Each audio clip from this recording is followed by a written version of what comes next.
ورحمة الله وبركاته. ازيكم يا حبايبنا، عاملين ايه؟ النهاردة معانا وصفة جديدة من مطبخ ماما، بس انا معاكم يويا بقى اللي هقدمها النهاردة. هي وصفة يعني وصفة حلوة، حاجة حلوة يعني. هي عبارة عن صينية البسكوت بالبيبسي وكريم كراميل. هنبدأ بقى نشوف مع بعض المقادير. دمت علبتين قشطة بوك، ديت كوباية بيبسي كبيرة، ودي كوبايه الا ربع لبن علشان هنبلي فيها البسكوت نرطبه بيها. ودي معانا بسكوت اللي هو المستطيل دوت، هو اللي هينفع للصينيه بتاعتنا. وده كريم كراميل، ديت كريم كراميل اللي هو يا جماعه الاكياس اللي بتبقى جاهزه. دمت كيسين، ودمت كيسين كريم شانتيه. ويلا نبدا مع بعض نشوف هنطبق الوصفه ازاي. اهو دلوقتي احنا جبنا الصينيه بتاعتنا، هنبدا نحط بقى نبل البسكوت. اهو ناخد واحده واحده نبلها في اللبن كده اهو، ونبدا نرص في الصينيه بتاعتنا اهو. بنبله بالطريقه دي كده، هو لبن بارد عادي معلوش سكر ولا اي حاجه اهو. ببله كده وابدا ارصص واحده جنب بعضها اهو. انا برصصه اهو بنفس الطريقه اهو. بتبقى بارده وحلوه، ما بتخشش الفرن ولا اي حاجه. بنبل كده بس البسكوت بنرطبه ونرصصه كده اهو.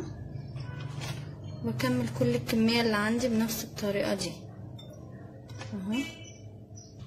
اهي يا جماعه رصيت اول طبقه، احط بقى الطبقه التانية برضو بنفس الطريقه فوقه برضو على طول اهو. ببل برضو وارص الطبقة التانية عندي اهوت. انا بفضل البسكوت اللي هو طويل كده مش المدور، علشان ده اللي بينفع معانا في الوصفة، لان احنا هنقطعها يعني هتبقى تقطيعها خرط كده، فهتبقى محتاجة البسكوت ده افضل. والصينية برضو اللي هي الطويلة دي احسن من الصينية الدائرية. برصص برضو بنفس الطريقة كده الصفة التانية اهي. خلاص رصيت الصفة التانية بقت جاهزة مع طبقة البسكوت بقت جاهزة معانا. هنبدأ نشوف بقى هنحضر الطبقة التانية ازاي. هنبدأ بقى نحضر الطبقة التانية. انا هجيب بولة اهوت انزل بيها بالقشطة.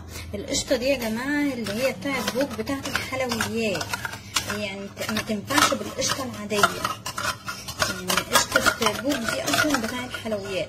انت مش عايزة تجيبي قشطة بوك ممكن تقولي انا عايزة قشطة الحلويات. يعني انت لو مش عايزة تجيبي القشطة بتاعت بوك بتقولي قشطة الحلويات، انما القشطة العادية اللي احنا بناكلها دي ما تنفعش قوي مع الوصفة اهو.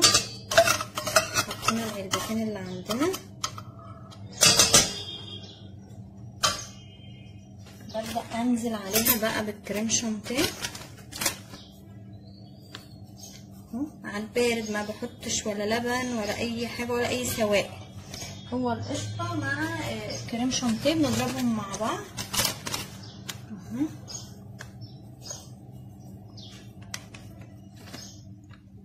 بعد كده ببدأ بقى اضربهم مع بعض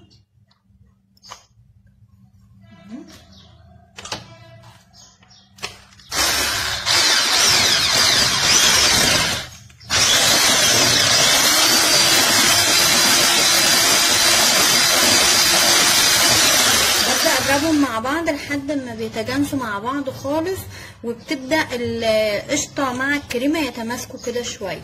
انا هبدا اضرب فيهم اهو لحد ما يتماسكوا مع بعض.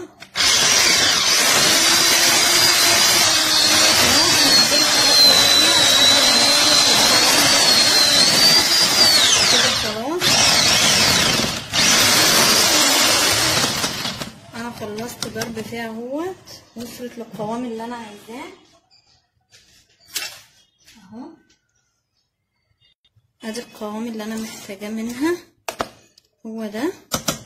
مش هبقى عايزاه برضو تقيل قوي قوي علشان يتجانس مع البسكوت، يعني ينزل ياخد برضو من طعم البسكوت والبسكوت ياخد من طعمه اهو. انا بحط بقى الخليط دوت على البسكوت وبسيبه بسيبه في التلاجة بتاع 5 ساعات. لما لقيتها ماسك ببدأ اطلعه واعمل الايه الطبقة اللي بعدها. هنبدأ دلوقتي ننزل بيه على البسكوت بقى اهو. بنزل بيه على البسكوت معايا اهو.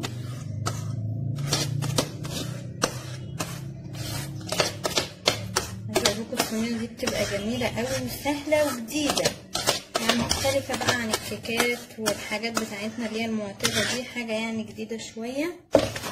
ببدا كده اخدها بقى اوزعها فوق البسكوت اهي بالطريقه دي، بفردها كده عشان تغطي معانا الطبقه كلها من فوق اهو كده. انا وزعت عليها الطبقه اللي احنا عملناها، دخلها التلاجة 5 ساعات.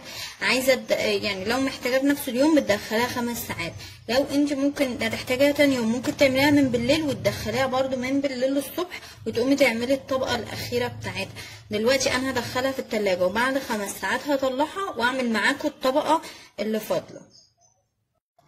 ازيكم يا حبايبنا عاملين ايه؟ انا رجعت اهوت علشان اعمل الطبقة الأخيرة بعد ما سبتها في التلاجة 4 ساعات أو 5 ساعات اهو. معايا بقى بجيب كوباية البيبسي اهي وبنصبها كلها اهي. بيبسي عادي أي حاجة اهي.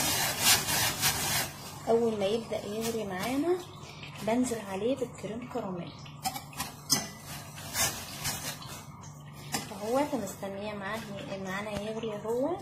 يويا اهلا، ازيك يا دودو؟ ايه انت لسه جايه ولا ايه؟ بتعملي ايه بقى؟ تعالي بعمل بقى وصفه صينيه بقى يا دودو، حاجه انت بتحبيها قوي، صينيه البسكوت بالبيبسي والكريم كراميل. الحمد لله ان انا جيت. ده انت جايه، ده انت رزقك واسع، جايه في الوقت المناسب. انا بعرف ازيكم عاملين ايه؟ عايزه اصورها لحبايبنا وانا بعملها.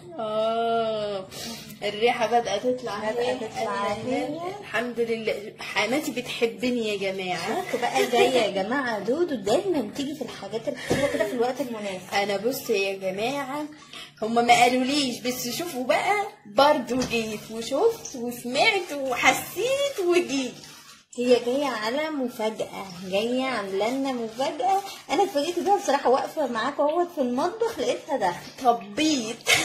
طب بتحبها يا جماعه موت. انا بعشقها بصراحه يا جماعه، ويعني انا بعتبرها بصراحه من اختراع يويو، لان انا ما دقتهاش اصلا في المحلات، يعني ما اكذبش عليكم انا بحسها كده اختراع يويو. معرفش بقى انتوا يعني دقتوها قبل كده او شفتوها في محل؟ قولوا لنا بقى لو انتوا دقتوها او حد جربها او مثلا يعني كنتوا عارفينها من قبل كده، قولوا لنا في الكومنتات. وهي ماما ودودو بصراحه بيعترفوا ان انا اشطر واحده فيها، حتى ما سايبيني اعملها النهارده بصراحه. اهو يا دودو جايه انت بقى في الطبقه الاخيره. خلاص البيبسي بدأ. جهزتها جهزتها وسبتها 5 ساعات في الثلاجه على ما تنسف. يعني شوفوا جايه على، طب دي هتجمد بقى كمان قد ايه كده عشان الحق اكلها قبل ما امشي، ولا همشي ومش هيجي؟ خلاص طالما شفتيها بقى يبقى انت هتقعدي لحد ما تاكلي منها. ماشي. هي بصي يا دودو البيبسي بدأ يغلي معانا اهو. هنزل بقى. انا بحبها قوي يا جماعه بجد. اهو الكريم كراميل معانا اهو. هبدأ انزل بيه بقى حاجه كده واقلب. فوران. وعايزه اقول لك الشم يا دودو الريحه.